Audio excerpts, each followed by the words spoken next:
2024년 바닥을 찍고 대역전극을 펼칠 마지막 기업은요.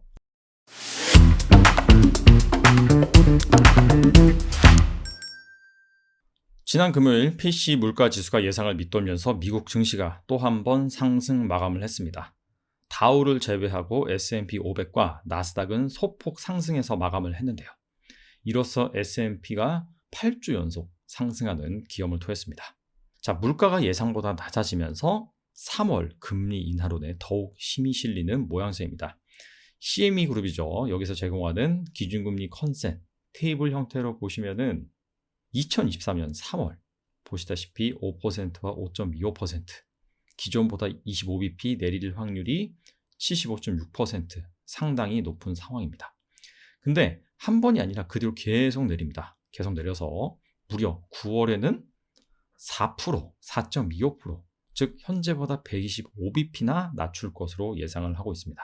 상당히 좀 시장이 앞서가는 경향이 있습니다. 왜냐하면 12월 FOMC 당시에 점도표를 보시면은 내년에 총 3번 내린다라고 했거든요.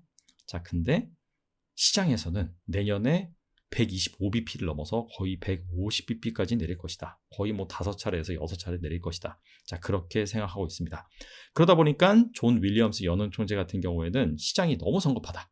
만약에 여기에서 물가가 잡히지 않고 다시금 오른다라고 할 때는 금리를 추가로 인상할 수 있다라고 매파적인 얘기도 하게 됐습니다.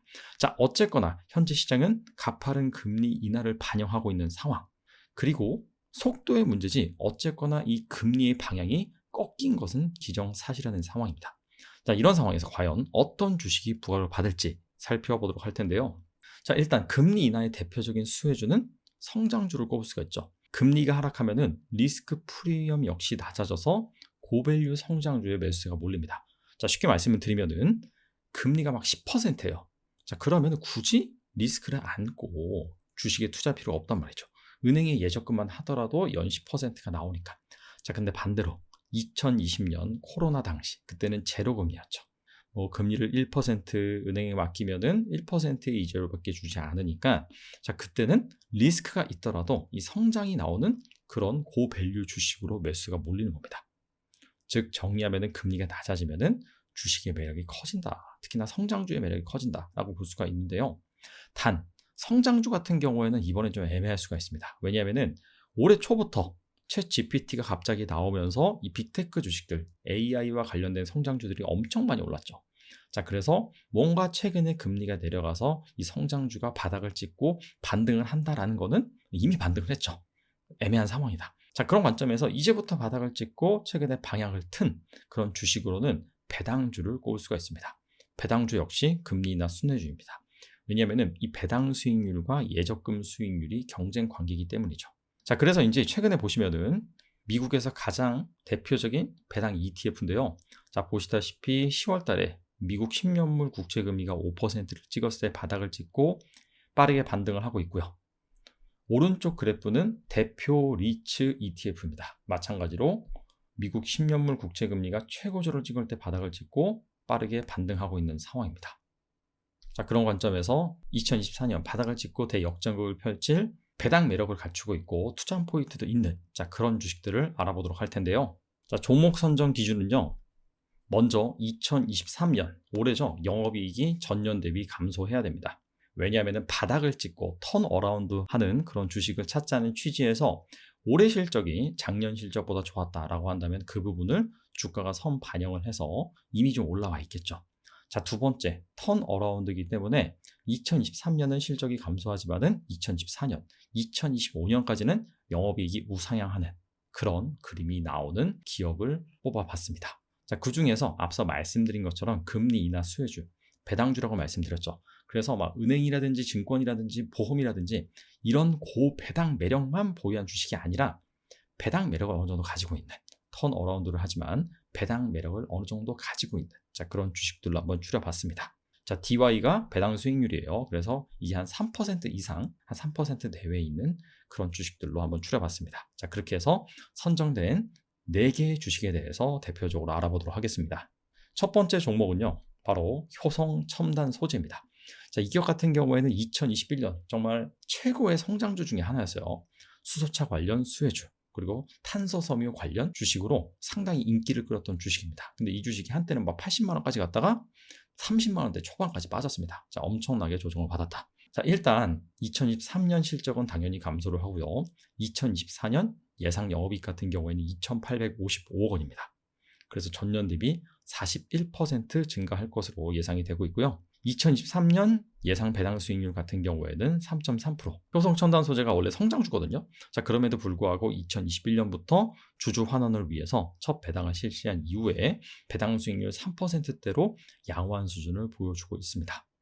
자, 앞서 말씀드린 것처럼 탄소 섬유를 만드는 기업입니다. 본업은 원래 타이어 코드를 만드는 화학업체입니다. 자, 최근에 전주 공장 탄소 섬유 2,500톤을 증설을 완료를 했어요. 원래 가동 시점이 내년 6월이었는데 예상보다 3개월 앞당겨서 3월 달에 가동을 할 예정입니다. 이 밖에도 중국, 베트남 지역에서 탄소 섬유 생산 기지를 공격적으로 구축하고 있는데요. 자, 그래서 탄소 섬유 캐파 생산 능력이 2023년엔 9,000톤, 근데 2024년에는 16,500톤, 2025년에는 24,000톤까지 확장될 것으로 진공가에서는 바라보고 있습니다. 글로벌 1위 탄소 섬유 생산업체가 토레이입니다. 근데 2025년이 되면은 효성첨단 소재가 토레이의 50% 수준의 캐파에 도달할 것으로 예상이 됩니다. 국내에서 탄소 섬유를 만드는 기업은 효성첨단 소재가 독보적이고요. 글로벌에서 한 3위 정도 차지한다고 보시면 됩니다. 참고로 토레이의 시가총액이 9조 원이거든요. 효성첨단 소재가 현재 1조 7천억이니까 만약에 50% 수준까지 도달한다라고 한다면은 확실히 이 현재 시가총액이 낮은 수준이고요. 다소 좀 저평가돼 있구나라고 볼 수가 있고요. 탄소 섬유는 수소차 연료 탱크, 우주항공, 태양광 소재 등 첨단 고부가가치 분야에 많이 쓰입니다. 자, 그래서 효성첨단 소재가 얼마나 이 탄소 섬유 분야에서 실적을 보여줄지, 퍼포먼스를 보여줄지, 매출 비중이 어디까지 올라오는지 여기에 따라서 재평가를 받을 수 있을 것으로 생각이 되고요. 하이투자증권 같은 경우에는 2025년 정도 되면은 탄소 섬유 영업이익이 본업인 타이어 코드를 앞설 것으로 전망을 하고 있습니다. 외국인 보유 비중을 보면은 10월 달에 딱 저점을 찍고 계속해서 우상향하고 있습니다. 주가 저점보다 외국인의 지분율 저점이 먼저 나온 상황이고요. 그 뒤로는 계속해서 늘리고 있다. 계속해서 줄였는데 확실히 10월을 기점으로 계속해서 늘리고 있는 것을 보면은 이제 뭔가 효성첨단 소재에서 턴어라운드가 시작된 것이 아닌가 외국인도 그렇게 생각하는 것 같습니다. 두 번째 종목은요. LX 세미콘입니다. 2024년 예상 영업이익이 121% 증가할 것으로 예상이 되고요. 2023년 예상 배당금을 반영한다면 배당 수익률이 3.1%대로 계산이 됩니다. 근데 이 LX 세미콘이 배당 성향이 30%대를 꾸준히 유지하는 회사입니다. 즉 실적에 따라서 배당금이 늘기도 줄기도 합니다. 만약에 내년에 턴어라운드가 성공을 한다라고 한다면은 6%대 배당 수익률도 가능합니다. 여기가 팹리스 업체죠. 디스플레이에 들어가는 DDI라는 그런 시스템 반도체를 설계하는 업체입니다. 디스플레이 업황에 실적이 연동돼 있다라고 보시면 되는데 최근에 디스플레이 업황 상당히 안 좋죠. LG 디스플레이가 유상증자를 단행할 정도로 안 좋습니다. LX 세미콘의 주요 고객사가 LG 디스플레이입니다. LG 디스플레이를 거쳐서 애플이라든지 이런 쪽으로 납품이 됩니다. 디스플레이 업황이 정말 안 좋았던 이유는 뭐냐면은 가전 수요도 코로나 이후로 많이 좀 감소를 했고, 자, 두 번째, 핸드셋, 모바일 기기 수요가 계속해서 둔화가 됐었죠. 하지만 드디어 이 3년 만에 고객사의 재고 소진이 마무리되면서 내년부터는 턴어라운드 할 것으로 예상이 되고 있고요. 전방 최종 고객사인 애플, 여기에서 내년부터 아이패드에 OLED가 탑재가 됩니다. OLED에 들어가는 DDI 같은 경우에는 단가가 좀 높습니다. 그래서 그런 부분이 수혜를 받을 수 있고요. 꾸준히 고객 다변화를 추진해서 2020년 전까지만 하더라도 LG 디스플레이 비중이 80%였는데 지난해 56%까지 낮아졌다. 자, 그리고 DDI 외에도 마이크로 컨트롤 유닛, SiC 등 이쪽으로 계속해서 신사업을 추진하고 있는 상황입니다. 자, 주가 외국인 지분율을 보시면은 주가는 올해 11월 저점을 찍고 그 이후에는 빠르게 반등을 하고 있고요. 아직까지 외국인 지분율은 의미 있는 상승세를 보여주지 못하고 있습니다. 내년에 반도체 업황이 다소 개선되고 모바일 쪽도 살아난다고 하니까 아무래도 좀 기대를 해볼 수 있을 것 같아요. 자, 세 번째 기업은요. 하이트 진로입니다. 2024년 예상 영업이익이 56% 성장할 것으로 예상이 되고 있어요. 배당 매력 같은 경우에는 2020년부터 꾸준히 배당금을 인상을 하고 있고 작년 배당금을 반영한다면 배당 수익률이 4.1% 정도 됩니다. 상당히 좀 높은 수준이다라고 볼 수가 있는데요. 올해 같은 경우에는 오히려 영업이익이 좀 줄었습니다. 어차피 하이트 진로 같은 기업은 음식료 기업이기 때문에 매출액이 그렇게 변동이 큰 기업은 아닙니다. 하지만 이 원재료라든지 비용단에서 이슈가 생기면은 이익은 다소 변동성이 있는데 올해 이익이 다소 저조한 이유는 올해 맥주 신제품이 나왔죠. 바로 켈리입니다. 광고를 엄청나게 했어요. 음식료 기업이 대부분 다 그래요. 특히나 주류 기업 같은 경우에 신제품이 나오면은 원래 이 주류 시장이 상당히 좀 고착화되어 있잖아요. 그래서 이런 것들을 깨기 위해서 상당히 마케팅을 공격적으로 합니다. 그래서 신제품이 나오는 첫 해 같은 경우에는 실적이 안 좋습니다. 이익단에서 많이 비용이 반영이 됩니다. 자, 하지만 켈리가 이제 시장에 성공적으로 안착을 해서 이제부터는 본격적으로 마케팅 및 지출이 감소할 것으로 예상이 됩니다. 추가적으로 11월 9일부터 참이슬 출고가를 7% 인상을 했어요. 지난 4월 주정 가격이 9.8% 올라서 주정이 소주의 원재료인데 원재료 비용이 한 22% 정도를 차지합니다. 자, 그래서 가격 인상과 비용 감소로 인해서 2014년 이익이 56% 정도 성장할 것으로 예상이 되고 있습니다.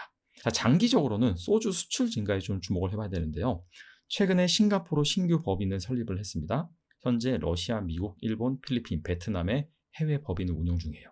싱가포르가 이런 법인을 총괄하는데요. 동남아를 중심으로 최근에 K 문화가 확산되면서 소주 수요도 차츰 증가하고 있습니다. 9월 별도 기준 누적 수출액 같은 경우에는 389억 원, 전년 동기 대비 25.9%입니다. 아직 매출 비중은 하이트 진로 전체 매출액에서 3%대로 상당히 좀 미미한 수준이에요.